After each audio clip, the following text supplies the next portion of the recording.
Hello everyone, আসসালামু আলাইকুম। আজকে দেখাবো কিভাবে আপনারা ফেসবুকে অটো লাইক নেবেন, তাও অ্যাপসের মাধ্যমে। তো আমি যে তিনটি অ্যাপস দেখাচ্ছি, ফার্স্টে রয়েছে ডিজে লাইকার, অ্যান্ড দ্বিতীয়তে ইও লাইকার, অ্যান্ড তৃতীয়তে মেসেঞ্জার লাইকার, যেটা দিয়ে আমরা কমেন্ট নেব।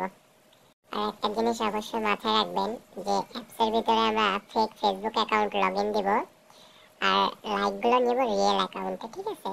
সো আমি এই পোস্টে আমার লাইকগুলো সেন্ড করবো, লিঙ্কটা আমি কপি করে নিলাম, অ্যাপটা ওপেন করে নিচ্ছে। সেমভাবে আপনারা অ্যাপ ওপেন করে লাইক সাবমিট দিয়ে দেবেন।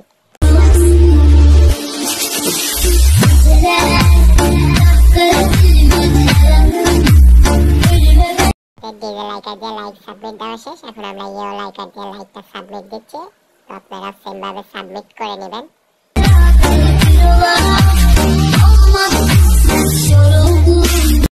আমাদের ইও লাইকারের লাইকটা সাবমিট হয়ে গিয়েছে। সো এখন আমরা ফেক কমেন্ট নেব। ফেক কমেন্টের জন্য এখন আমরা মেসেঞ্জার লাইকার অ্যাপটা ওপেন করে নিচ্ছি। এখান থেকে আমরা ফেসবুকে ফেক কমেন্টগুলো নেব, ঠিক আছে? তো দেখেন এখানে ফেসবুক অটো কমেন্ট লেখা আছে। এর একটা ফেসবুকের লিঙ্কটা কপি করে নেবেন, যেটাতে কমেন্ট নেবেন। দেন আমি নিচে কমেন্ট লিখে সাবমিট দিচ্ছি।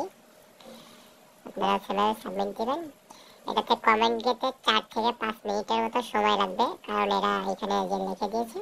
তো ভিডিওটা যদি ভালো লাগে তাহলে অবশ্যই পেজটা ফলো করে রাখবেন।